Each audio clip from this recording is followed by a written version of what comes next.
Hi, my name is Rebecca, and I would like to tell you about something I learned. In my English 301 class, we did a lot, and I mean a lot. But the most important thing I learned in this class is that writing isn't just pens and paper. Writing is way more than that. Sure, we wrote a paper and looked at some poetry, things you would expect for an English class. But we challenged that word writing with what we focused our papers on and how we presented the poetry. In this class, I learned that writing can be small but have a huge impact. Like a tweet. In the first project, I studied tweets, including the hashtag #SilentSam. I learned about how quick messages can have a large meaning. Sure, I turned that research on hashtag #SilentSam into a paper, but the conversation that we were having with this data did not stop. We turned it into a video. You may be asking how we turned a research paper into a video, and it was difficult, but the end result created a video that provided information and an interesting story for everyone who watched it. After the video project, we jumped right into a different form of writing. This writing was writing with our voices, also known as podcasting, and this was honestly one of the most fun projects I ever got to complete in my undergraduate career. We were first put into groups where we had to decide on a topic related to the digital humanities.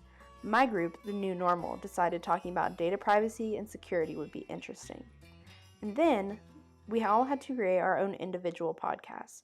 I focused mine on TikTok because I think the app has a lot of positives and negatives. I really enjoy listening to podcasts, and I think getting to create one expanded my knowledge on how they're made and even made me appreciate them more. The video project and the podcasts helped me think about how writing is not just using pens on paper.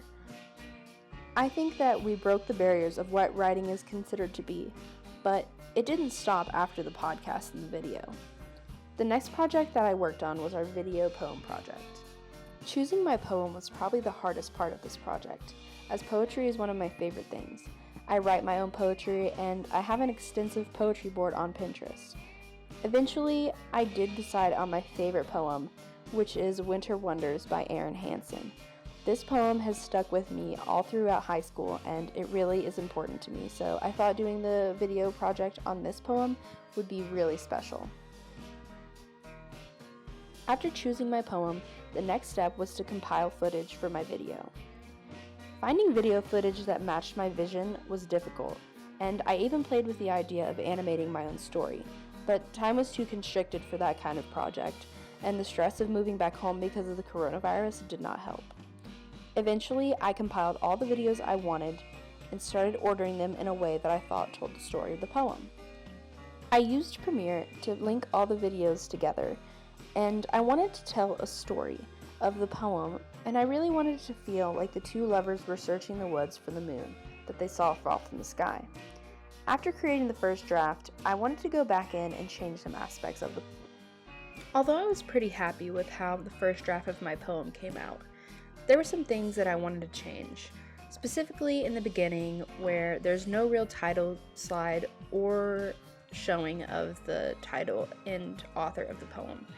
I also wanted to get rid of the lyrics and the music. I first worked on the audio, and I found a version of the song that I used in my draft that was instrumental. So I went into Premiere and tried to slow down the song because I thought it would help the viewer focus on the words of the poem instead of the lyrics, and I thought the slowed down version of the song fit the aesthetic more of the video since it is a wintry and love-filled journey. After I had the audio fixed and faded in and out of the video, I added in the name of the poem and the author to the beginning. I'm not sure why I didn't think to do this in my first draft, as it is obviously very important to credit the author and show off her amazing work of my favorite poem, but I had to work in to fade the music in and out so that I would have space for the title and the author to show up, so that was kind of difficult. But once I fixed everything, these were only minor tweaks, and I was pretty happy with my original draft. So after fixing these things, I was done. And so my story in English 301 comes to a close. And I learned a lot in this class, from how to code tweets to editing audio in Audacity and to even working with video production. All of the technical skills that I learned in this class will help me for years to come. But most importantly, I learned that writing is more than we think it is. Writing is anything that tells a story, whether it's a conversation or a video. If there is a message, then you're writing. And as we move into the digital age even more, I will remember how my words tell a story and how the words of others do as well. And that stories are important and they need to be shared, no matter the form. Thank you.